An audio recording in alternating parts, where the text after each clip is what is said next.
माधव, मुझे माफ कर दो भाई, मैं बहुत अमीर होकर भी दिल का गरीब हूँ। रामपुर गांव के एक छोटे से कोने में माधव अपनी पत्नी कमला और बेटे रामू के साथ रहता था। माधव के पास कोई आलीशान दुकान नहीं थी, बस एक पुराना लकड़ी का ठेला था। लेकिन उस ठेले पर मिलने वाले गोलगप्पे और आलू चाट का स्वाद पूरे इलाके में मशहूर था। माधव की सबसे बड़ी पूंजी थी उसकी ईमानदारी। कमला, आज जरा इमली की चटनी में थोड़ा और गुड़ डालना। कल रामू के स्कूल के मास्टर जी कह रहे थे कि हमारी चटनी थोड़ी खट्टी रह गई थी। ग्राहकों को स्वाद में कोई कमी नहीं मिलनी चाहिए। आप भी ना जी, स्वाद की चिंता तो ऐसे करते हैं जैसे राजा महाराजाओं के लिए दावत तैयार कर रहे हों। इस महंगाई में आप सामान सबसे अच्छा लाते हैं और पैसे सबसे कम लेते हैं, बचत कैसे होगी? कमला, जो पेट की भूख मिटाने आए वो भगवान का रूप होता है। 2 पैसे कम कमाऊंगा तो भूखा नहीं मरूंगा, लेकिन किसी के साथ बेईमानी करके कमाया तो वो पैसा कभी फलेगा नहीं। बाबूजी, आज मैं भी आपके साथ ठेला लगाने चलूंगा। आज स्कूल की छुट्टी है। हाँ, क्यों नहीं मेरे शेर। चल, आज तुझे ठेला चलाना सिखाता हूँ।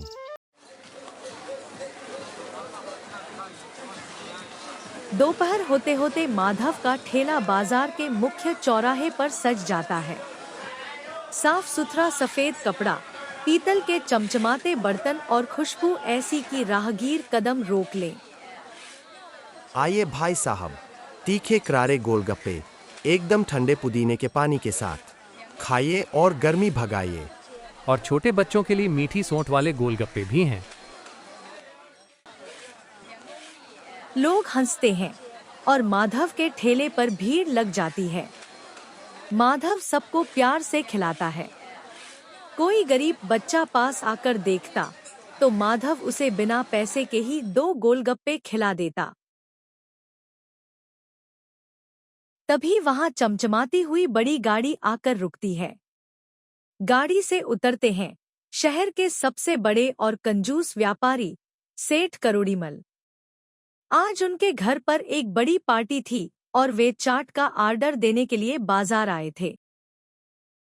उन्हें कितनी गंदगी है इस बाजार में। ए भाई, सुना है तेरी चाट अच्छी होती है। आज शाम को मेरे बंगले पर 50 लोगों की पार्टी है। चल, अपना ठेला लेकर वहां आ जाना। पैसे कितने लेगा? राम राम सेठ जी, हुकुम करिए, जो आप खुशी से दे दे। वैसे 50 लोगों का सामान बनाने में 2000 रुपए का खर्च आएगा। 2000 बहुत ज्यादा है। 1500 दूंगा, आना हो तो आ, नहीं तो हलवाई बहुत है शहर में। सेठ जी, चीजें महंगी है, पर चलिए, आप कह रहे हैं तो मैं आ जाऊंगा। किसी भूखे को अच्छा खाना मिल जाए, यही मेरे लिए बहुत है।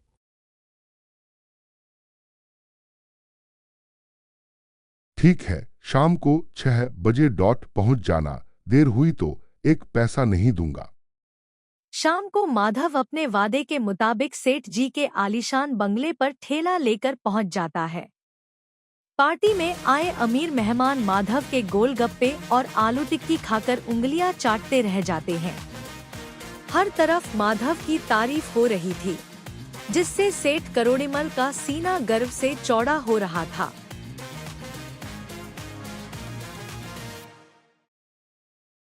रात के 11 बजे पार्टी खत्म होती है। भाई माधव, चाट तो वाकई उम्दा थी। मेहमान खुश हो गए। ये लो अपने 1500 रुपये। बहुत बहुत धन्यवाद सेठ जी, भगवान आपका भला करे। माधव अपना ठेला समेटने लगता है। तभी सेठ करोड़ीमल के पास उनका मुंशी आता है और कहता है कि आज की बिजनेस डील का जो पैसों से भरा बैग था वो उन्होंने सोफे के पास ही रखा था। सेठ जी उस बैग को उठाने के लिए मुड़ते हैं, लेकिन तभी उनका पैर फिसल जाता है और वे सोफे के पीछे गिर जाते हैं। उनके हाथ में मौजूद नोटों का एक दूसरा छोटा बैग, जिसमें पूरे 1 लाख रुपए थे, सोफे के नीचे गहरे अंधेरे कोने में सरक जाता है। सेठ जी हड़बड़ाहट में खड़े होते हैं पर उनका ध्यान उस छोटे बैग पर नहीं जाता। वे थककर अंदर कमरे में चले जाते हैं।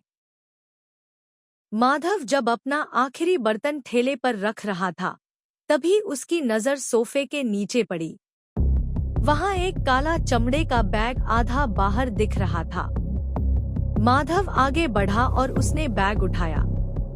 जैसे ही उसने बैग खोला, उसकी आंखें फटी की फटी रह गई। बैग अभी 500 के नोटों की गड्डियों से ठसाठस भरा था। हे भगवान, इतने सारे पैसे! इसमें तो कम से कम 1 लाख रुपए होंगे। अगर ये पैसे मैं रख लूं, तो रामू की पढ़ाई अच्छे स्कूल में होगी। कमला को फटे कपड़ों में नहीं रहना पड़ेगा। मेरा ये पुराना ठेला एक बड़ी दुकान में बदल जाएगा। मुझे रोज इतनी धूप में नहीं मरना पड़ेगा। माधव की अंतरात्मा की आवाज देते हुए माधव भूल गया अपनी माँ की सीख। दूसरों के धन को मिट्टी समझो। बेईमानी की रोटी खाकर क्या तू चैन से सो पाएगा? क्या रामू को यही सिखाएगा? नहीं, नहीं, ये पैसे मेरे नहीं है। ये सेठ जी की मेहनत की कमाई होगी, या जो भी हो। मेहनत का आधा पेट अच्छा, पर चोरी का महल भी नरक है। अगली सुबह सेठ करोड़ीमल के घर में कोहराम मचा हुआ था। सेठ जी सिर पकड़कर रो रहे थे। उनका 1 लाख रुपए का बैग गायब था। वे नौकरों पर चिल्ला रहे थे, पुलिस को फोन करने ही वाले थे कि तभी बंगले के बाहर एक जानी पहचानी आवाज गूंजी। सेठ जी, ओ सेठ जी, जरा बाहर आइए। अबे ओ ठेले वाले, अब यहाँ क्या लेने आया है? पैसे तो कल रात ही दे दिए थे ना। दिमाग मत खराब कर, पहले ही मेरा बहुत बड़ा नुकसान हो गया है। सेठ जी, गुस्सा मत करिए। कल रात आपकी पार्टी के बाद जब मैं ठेला समेट रहा था, तो मुझे सोफे के नीचे ये बैग गिरा मिला। रात बहुत हो गई थी और आपके बंगले के पहरेदार सो गए थे, इसलिए मैं इसे सुरक्षित अपने घर ले गया था। ये संभालिए अपनी अमानत। पूरे 1 लाख रुपये, एक भी नोट कम नहीं है। तुम पागल हो क्या माधव? आज के जमाने में लोग 1 रुपया नहीं छोड़ते। तुम 1 लाख रुपये वापस करने चले आए। तुम चाहते तो इससे बड़ी दुकान खोल सकते थे। मुझे तो पता भी नहीं चलता कि बैग कहाँ गिरा। सेठ जी, दुकान तो मैं अपनी मेहनत से बड़ी कर लूंगा, लेकिन अगर आज मैं ये पैसे रख लेता, तो अपनी नजरों में कभी खड़ा नहीं हो पाता। मेरे बेटे रामू को जब पता चलता कि उसका बाप चोर है, तो वो सिर झुकाकर जीता। मुझे पैसों की तंगी मंजूर है सेठ जी, बदनामी की अमीरी नहीं। माधव की बात सुनकर सेठ करोड़ीमल का घमंड जैसे ताश के पत्तों की तरह ढह गया।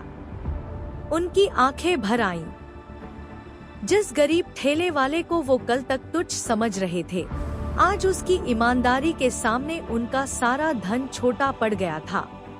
माधव, मुझे माफ कर दो भाई, मैं बहुत अमीर होकर भी दिल का गरीब हूँ और तुम एक ठेला चलाकर भी दिल के शहंशाह हो। तुम्हारी इस ईमानदारी ने मेरी आंखें खोल दी। ये 10,000 रुपये लो, ये तुम्हारी ईमानदारी का इनाम है। इसे मना मत करना। और सुनो, शहर के मुख्य बाजार में मेरी एक खाली दुकान है। आज से वो दुकान तुम्हारी। तुम वहां अपना बड़ा रेस्टोरेंट खोलो। सेठ जी, मैं दुकान का किराया हर महीने मेहनत से चुकाऊंगा। आपका बहुत बहुत धन्यवाद। माधव ने वो दुकान ली और अपनी मेहनत तथा ईमानदारी के दम पर शहर का सबसे बड़ा और मशहूर रेस्तरां खोला, जिसका नाम उसने रखा माधव का ठेला। आज भी उसके यहाँ गरीबों को मुफ्त में खाना खिलाया जाता है। ईमानदारी और स्वाभिमान इंसान की सबसे बड़ी दौलत होती है। बेईमानी से मिला महल भी एक दिन ढह जाता है, लेकिन ईमानदारी के रास्ते पर चलने वाले को देर से ही सही, पर सच्चा सम्मान और स्थायी सफलता जरूर मिलती है।